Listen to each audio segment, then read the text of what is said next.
apa kabar? Saatnya Anda menyimak berita Palembang bersama saya Priscilia Claudia. Sejumlah berita menarik akan kami sajikan untuk Anda dan berikut 3 berita utama hari ini. Seorang pengendara sepeda motor tewas setelah terjatuh dari kendaraannya. Namun naas, korban tergilas dump truck dari arah belakang. 2 orang mama mencopet sebuah telepon seluler di Pasar 10 Ulu, Palembang. Diduga pelaku merupakan komplotan copet yang kerap beraksi di sekitar pasar. Dari hobi pelihara unggas, seorang pemuda di Palembang sukses berternak ayam hias dari berbagai belahan dunia dengan omset jutaan rupiah.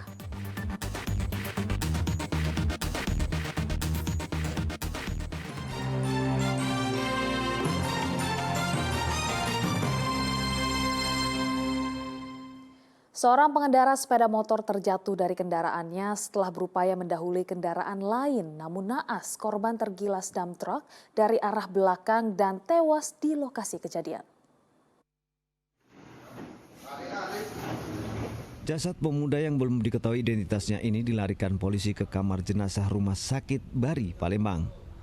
Pemuda ini tewas setelah tubuhnya terlindas dump truk bermuatan tanah dengan luka yang cukup parah pada bagian kepalanya. Kecelakaan bermula saat motor korban hendak mendahului sebuah mobil yang berada di depannya di Jalan Lingkar Musi 2 Palembang. Namun tiba-tiba roda depan sepeda motor korban masuk lubang hingga oleng, sehingga korban terjatuh. Naas, dari arah belakang datang kendaraan dump truck yang tak sempat menghindar hingga menabraknya. Antara mobil truk dump truck ke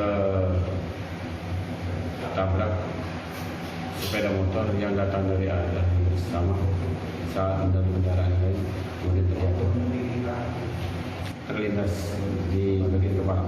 Supir dump truck berinisial AK berikut truk dan motor korban dibawa polisi ke pos Lakalantas Poligon Palembang. Sementara kasus kecelakaan ini telah ditangani oleh Unit Penegakan Hukum Satuan Lalu Lintas Polres Tabes Palembang.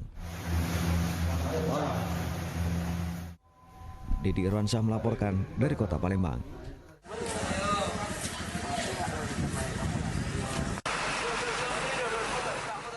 Pimpinan Pondok Pesantren Modern Darussalam Gontor I bersama rombongan takziah di kediaman santri korban penganiayaan di Kalidoni, Palembang. Pimpinan Pondok Pesantren Modern Darussalam Gontor, Kiai Amal Fatullah Zarkasi bersama rombongan sebanyak 17 orang pada Jumat malam lalu mengikuti pembacaan Yasin dan doa bersama di kediaman orang tua almarhum santri Albar Mahdi. Dalam kesempatan tersebut, Kiai Fatullah menyampaikan pihaknya sengaja datang ke Palembang untuk bersilaturahmi dengan orang tua almarhum.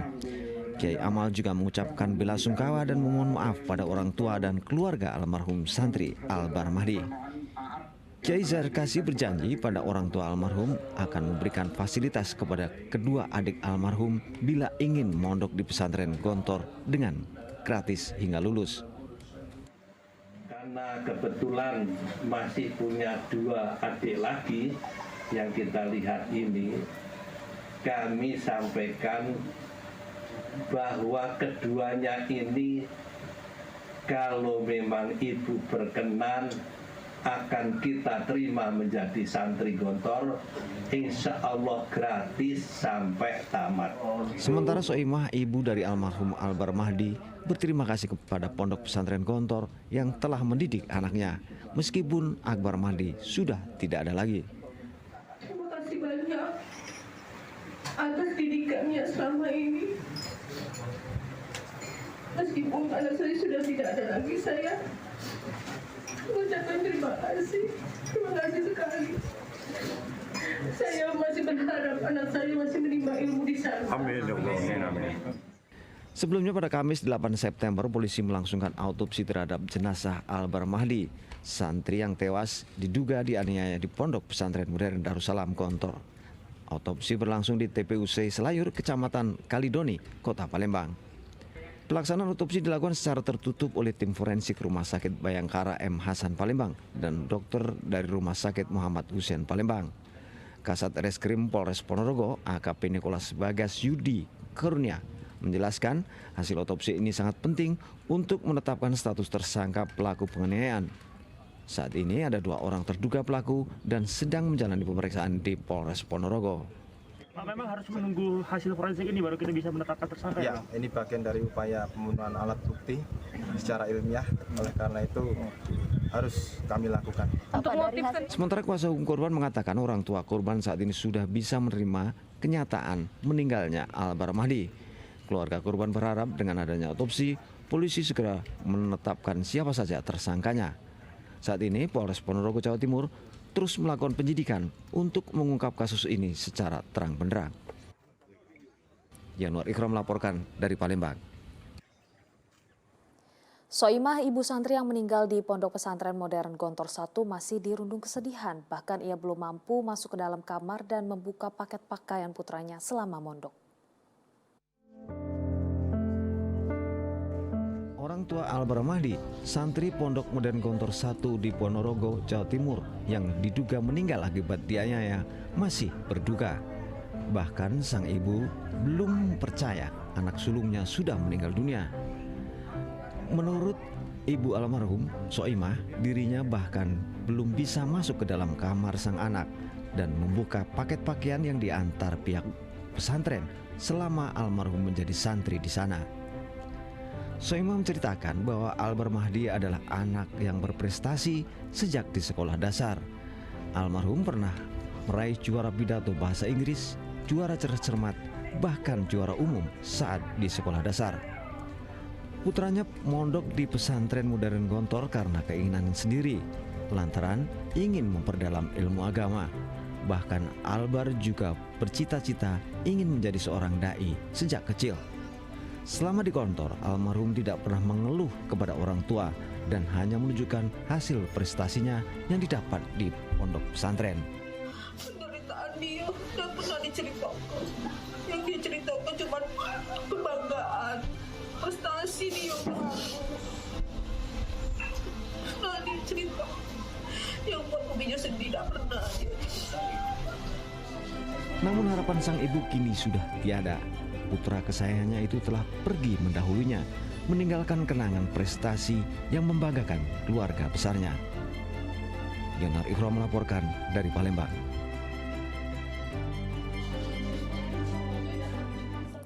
Bermaksud hendak menagih hutang, seorang ibu rumah tangga di kota Palembang justru menjadi korban penganiayaan tetangganya.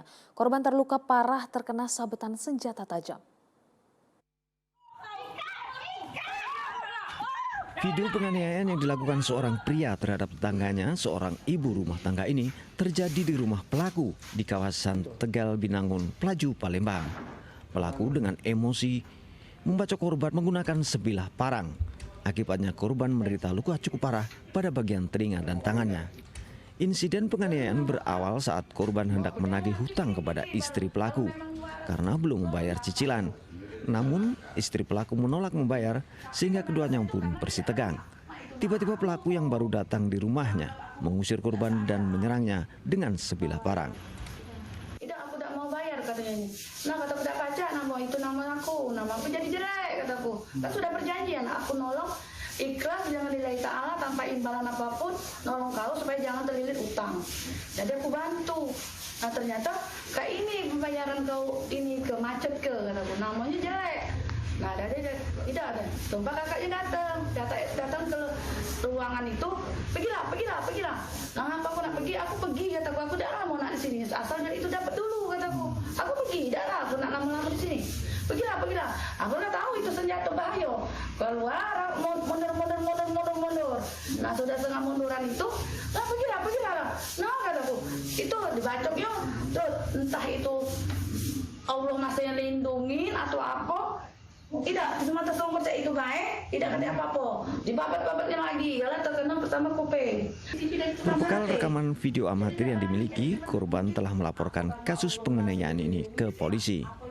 Benar telah terjadi penganiayaan terhadap ibu rumah tangga dikarenakan ibu tersebut sedang menagih utang di wilayah Polsek Pelaju, tepatnya di Tegal Binangun.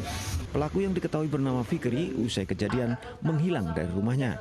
Polisi masih mencari keberadaan Fikri yang diperkirakan masih berada di kota Palembang. Polisi mengimbau agar Fikri segera menyerahkan diri untuk mempertanggungjawabkan perbuatannya sebelum dilakukan tindakan tegas.